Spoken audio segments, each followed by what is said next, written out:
Hey, Eric. Hey, Benny. I'm Benny. Hey, how are you guys? Doing well. That's good. Yeah, sorry I'm late. Guess it's just gonna be a quick one today, because it's just us three. Did Jill say she was gonna? She said she can't make it. I don't Okay, know why. She didn't say, but she did say she can't make it today. cool. She did give her update though. I'll read her update. She Yeah. said she's mostly been working on monetization and competitive analysis stuff. There was a doc that was shared that has the monetization competitive analysis stuff. And then she went over Rick's control spec. I think we all saw that. And she put in some notes. She said, I think we should have a call, Rick and Theo, together at some point this weekend. Whatever. She said she should be free late afternoon. And then next, she has to add some sections to the business docs and scan a bunch of paperwork and do a bunch of lawyer things. And I will, and she says she'll also be picking at the site design in between all the things. So yeah, that's her update. Yeah, my update. Um, what have I been doing? Uh, I just got back from surfing. Just did a little morning surf. It's a good way to wake up. Um, Water, great for the pathways. what's that? Cold water is great for like metabolic pathways. Yeah, I've been hearing a lot about like cold therapy. There's this guy that really evangelizes it. What's his name? Wim Hof. Wim Hof is his name. But he says something like hot water kills your sperm count for men, and like if I guess cold water maybe does the opposite, or at least doesn't kill any, and that maybe that consequentially like helps your testosterone levels or some hormone levels. But yeah, I noticed like whenever I take cold showers in the morning or go surfing in the morning, it's like I feel so much more awake the rest of the day. Yeah, maybe it's the metabolic pathways that you're saying. I don't know too much about that. What does it do? Does it make you like burn more calories? I don't. I think it just like opens up like these like things that usually don't have to run, like your body's like warming centers. Or I don't know. I'm not a biologist. Yeah, yeah, I hear a bunch of good things about it, and I anecdotally I feel all of those good things. Oh, Um, so let's see I've been doing. Oh yeah, so in the Discord channel. By the way, Benny, I don't know if you know there is a Discord channel, but it's pretty active. a Um, magical Discord channel that I don't know if I. you can find it on the front page actually because I just added a link on the left hand side near near the robot thumbnails. But in the Discord channel, somebody, well, he goes by Weaponized Autism. That's his username. He created a Raspbian image with all of our prerequisites. Well, I Mm-hmm. guess he created a script that will install all of the prerequisites. So it makes it easier for people that are trying to create robots. All they have to do is run this one script, and it will install ALSA, X264, and FFmpeg. And I just tried it, and yeah, it works. You just run that one script, and you wait a little bit, and then you make a robot, and then it's ready. So uh, Nice. big thanks to him, Weaponized Autism. So I did that. I started thinking about the private message system thing, and then well, I started working on it actually, and then I had a call with Jill. She wanted to talk about that, and she had some opinions. She was saying the private message could basically be kind of like the chat we have now, except it's just limited to two people, and that way Mm-hmm. you could sort of also allow like 3 person groups, 4 person groups, and also everything that we implement for the chat now. For example, like having icons next to your name, having a rank potentially in the future, or whatever's next to your name. All of that would be included for the private messaging and things like that. So anyway, she just gave me some thoughts about that. So I kind of took a pause just to think more about that, because the way I was implementing it was I was actually going through Reddit's open source source code and copying sort of what they've done. But it is different. Their system is not so much a chat as it is like an email, or Yeah. like a mail system. So I just yeah, I'm thinking more about that. And then I started. Jill sent me some designs for the new page, for specifically the Robocaster page. So the Robocaster page is like, so there's the front page, like what you see on Twitch, which there's like some featured streams, and then you click on one of those streams and it'll take you to the streamers page. So this is the Robocasters page, and a Robocaster, might have multiple streams going on, multiple robots streaming.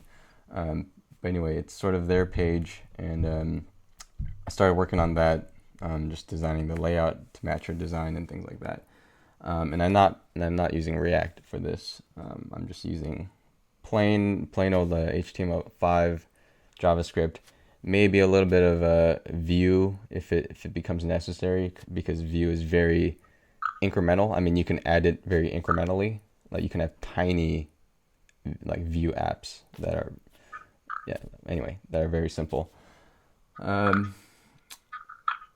Is that all I've been doing? Let's see. Oh yeah, and then of course emailing a bunch of people on Twitch, and also a bunch of people on these other live streaming services. Like, I don't know why we haven't even thought about these. For example, Beam Pro. I could message. I haven't yet, but I could message, or we could message streamers on Beam Pro. Things like YouNow. So like I was looking at all these other apps. There's like YouNow, there's Lively, there's Musically, there's Live.me. There's a whole bunch. And I look at all of these and they look very popular amongst the like Generation Z, sort of like teenagers these days. Like when I look through all of those apps, they're all like teenagers, and they're all like bustling with activity. But anyway, so I just I found a few streamers for like Lively and was it Live.me and a bunch of other ones. So I've been reaching out to all of these people. But yeah, that's what I've been doing. That's it for me. Yeah, Benny, you want to go Sounds next? good, man. That's a lot of stuff. Have any of them responded? I mean, what are you Yeah, getting back yeah. So from? hold on, let me check my email really quick.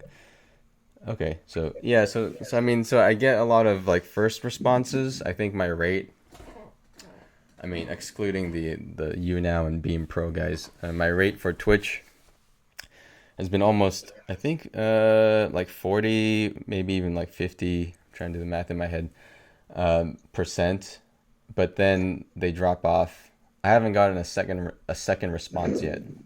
Yeah, Um, yeah. I don't know what it is. I might just want to like put the meat of it in the.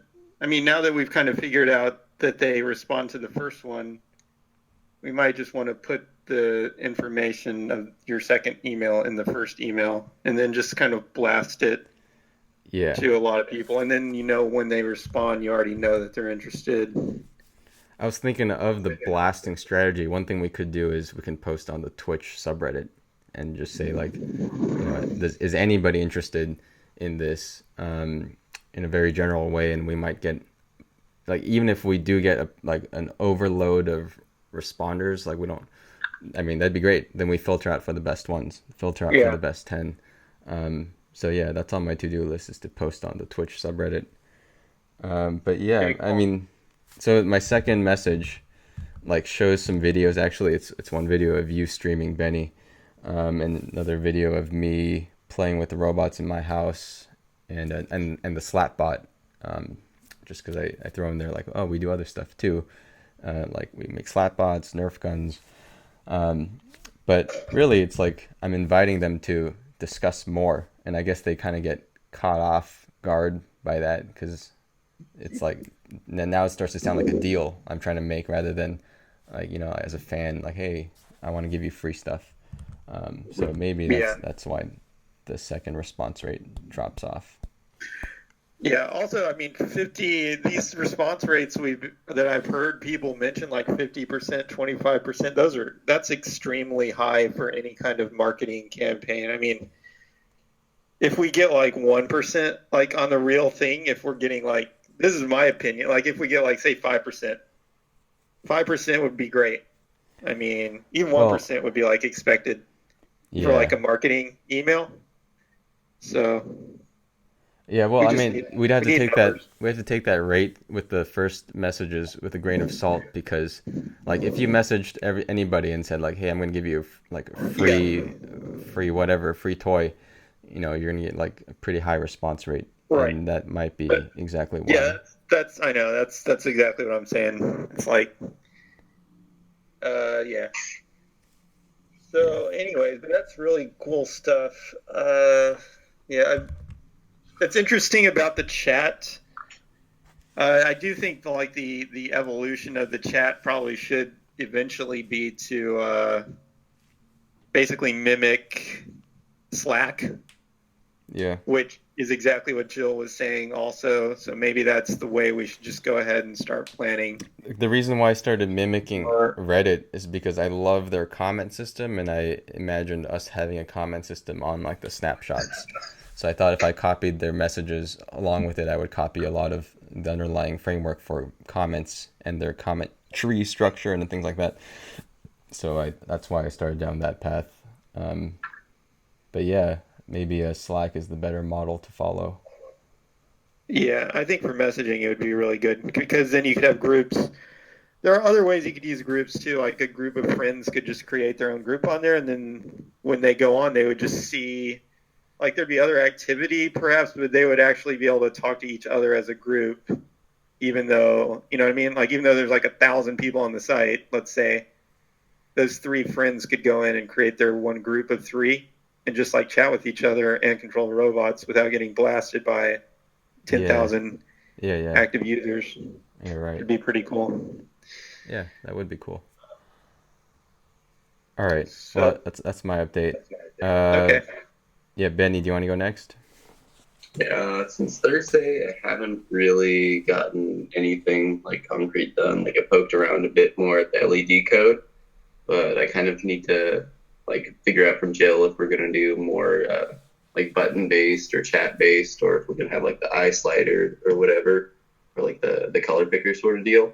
Mm-hmm. So I'm kind of just at a road where I need to figure out like what to focus on. Like I could start like respecking things for the 10 robots that we're trying to send out and trying to kind of update that spreadsheet to like more concrete things. But or I could actually I might start actually modeling the whole robot because right now I just have like the bare bones bits of it, and so I could add the servo and crap to make the shell creation easier. So I might start working on that today. Okay. Well, I'm sure Jill or Rick might know better, but here's one thought. What about the chassis, the covering? Yeah, yeah.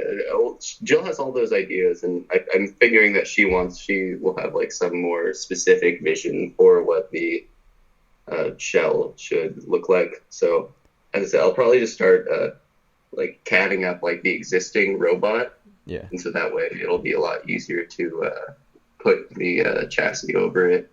You know, like where everything is accurately. Yeah. Okay. Yeah, I like the ones that Jill posted in the Slack. Um, I was thinking we could do one of those. I don't know. The existing Telebot design is nice too, though.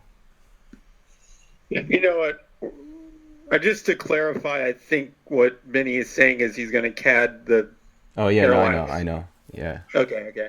but yeah, I was just saying tangentially. Um, Yeah. when we do get to the shell, like I liked, I think it was like K, I don't know, but yeah, it was K. I liked number or letter K in the one that Jiru, I guess that's his name, or anyway, the one that she posted in the Slack. All right, Yeah. all right, thanks, Benny. Um, okay, so I guess you're just on like a standstill until you get more word from Jill. Yeah, so as I said, I'll do like because there's preliminary stuff to actually build the shell, and so like I think it would be good if we had like a CAD file that was kind of like all of the components of the robots. So Yeah. that's what we'll move towards. Okay. I don't know, it shouldn't be much of a standstill. It's just, I mean, it's not a stand. maybe, yeah. Maybe just priority, but I mean, we definitely need like button control and we're going to want to support chat control too. So, I mean, whatever we can do there to move forward is always good. Um, Yeah. All right. oh yeah. What did the control document thing make sense? The Yeah, thing that I wrote? as you said, just have kind of like a timeout where if it doesn't get like a button press for like say like 0.2 seconds or some short interval, then it should stop moving, and then yeah, just have more continuous movement. Yeah. The idea was how to integrate a bunch of different people kind of voting with their clicks in Yeah, real time. If you want to implement, I mean, if you want to go ahead and implement something that works, you could use the button, like the up and down signal from the button to just turn the velocity on and off okay, on the motors. shouldn't be too bad. Yeah, that'd be cool. Um, all right, I can go to mine Okay. if you're done. Oh yeah, are you like sharing, Benny? Are you sharing your stuff on Git? Yeah, it's all on my computer right now. You're saying like should I put it up on like your GitHub or something? You could put it on Jill's or my. It doesn't matter which one, I guess, but I think Jill's is where they're going to end up going. Um, so yeah, just so I can see your models and things. That way, I can print out the parts that you've made, Yeah, stuff like that. cool. That'd be cool. Do that. All right, cool. Thanks. All right, so since I've been working, I mean, job working, I haven't gotten that much extra stuff out of the way, but I did work on getting the parallax bot a little better. So it has a case that at least protects it reasonably well. Added a power switch. So it was running around yesterday, and then it had like an accident. Well, it got attacked. I provoked it, but it got an attack by another robot and like broke its Raspberry Pi camera. I think so. I'm ordering a new Pi camera to see if that's really what the problem is. I was also researching like how to build a real package installer, like a apt-get Debian style package for our stuff, and it turns out to be pretty complicated. It's interesting that the guy just wrote a script to do it. That might be a good holdover solution. For now. Yeah, before we actually write a package. And what did I do? I emailed a couple robot companies to see if they might be interested. Pololu and Dexter Industries, and I think that's yeah. I think that's it. I think that's it for my stand-up. Cool. All right. Well, for the control spec, so I guess everybody read it, and well, I don't know. Like Rick, you did mention you wanted to mob sometime. Yeah. Yeah, I don't know. When would be a good time for us to mob? Whenever. I mean, when do you guys? I'm open anytime today. Yeah, I don't know. Benny, what's your schedule like? I'm like pretty free whenever. Okay. Yeah. Class 9 a.m.s, but outside of 9 a.m.s during the work week, I'm pretty free. Okay. Okay. Yeah, I mean, I'm available today, too. I mean, what if we like found an hour chunk of time today. Yeah. Good work. That would work. Okay. All right. Like 1 to 2. Is that fine? I'm down with 1 and 2. Yeah. Yeah. Sure. Cool. Okay, All right. cool. Well, then let's take a lunch break, and I'll see you guys in like half an hour. Then. Sounds good. All right. Okay. See you guys. See you then. Bye. Yep.